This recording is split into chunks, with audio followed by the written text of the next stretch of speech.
Hey guys, it's Tracy Chen and I'm back with another migration update. Over the last couple of weeks, you know, there's been lots of changes happening in the migration world in Australia. So today specifically, we're going to talk about the eligibility requirements for the new 485 visa extension in detail. We're going to walk through it step by step, and hopefully by the end of this video, you'll be able to be well informed if you are eligible for this 485 visa extension.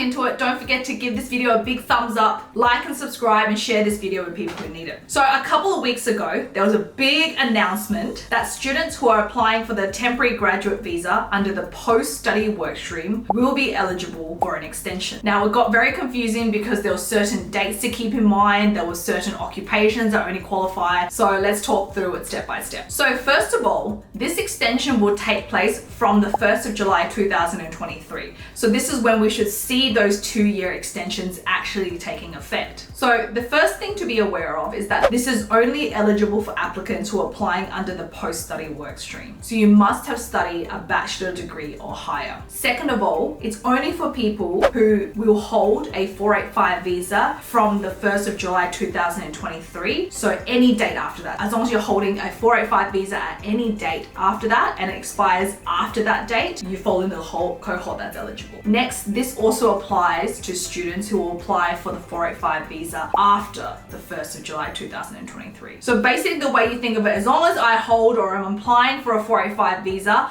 after the 1st of July 2023, I tick the second box. So now we go to the third eligibility requirement, which is you must have an eligible qualification or occupation on the occupation list. Now, this occupation list is called the eligible qualification list. So far, anyway, it's called the EQL. I'll drop a link below so that you guys can check it out. However, you must have studied an occupation or a qualification that's on the list. Now, the good news is that so far this list is only indicative. So it may also be updated closer to the date. So right now, if your qualification is not on the list or your occupation, don't worry too much. There's still a chance it can be added before the date. It can be added before the 1st of July 2023. And who knows, they may keep updating the occupation list, right? Anything goes these days in migration. But for example, some of the occupations on the list is registered nurse, software engineer, network administrator. If you look at the occupation list, it will have the occupation and then it'll have the likelihood. It says like strong, medium, and all of that. So if it says strong, then maybe you have a pretty good chance at getting the extension. So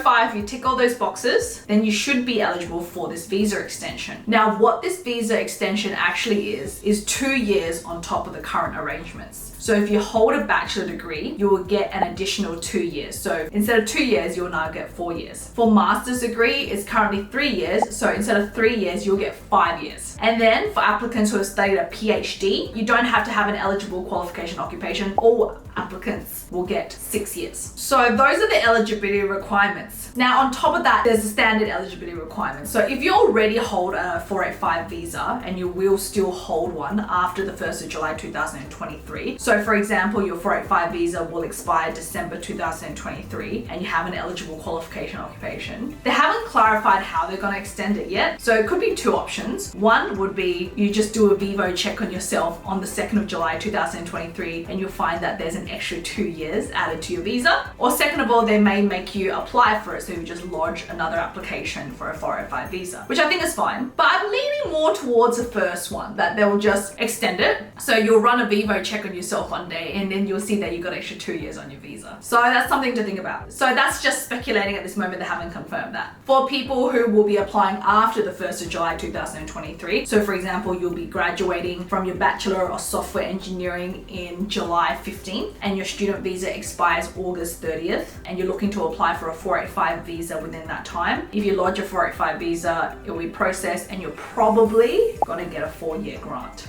So that's how it works essentially. Now this is for obviously a very specific cohort of students. In my next video, I'm going to talk about the extension for 485 visa holders who are in Australia during the pandemic period and the eligibility requirements for them to be eligible for the 2-year 408 visa. But anyway, I hope that video was helpful and cleared up some of your doubts. If you need to get in contact with myself or any of our fabulous lawyers, please feel free to contact us. I'll drop our contact details below. And don't forget, I have now released mini courses, courses.tracymigration.com.au. You can go in and check out my library and learn about Australian migration, because you know what? It changes every single day at this point. Thank you so much for watching, and I'll see you guys in the next video.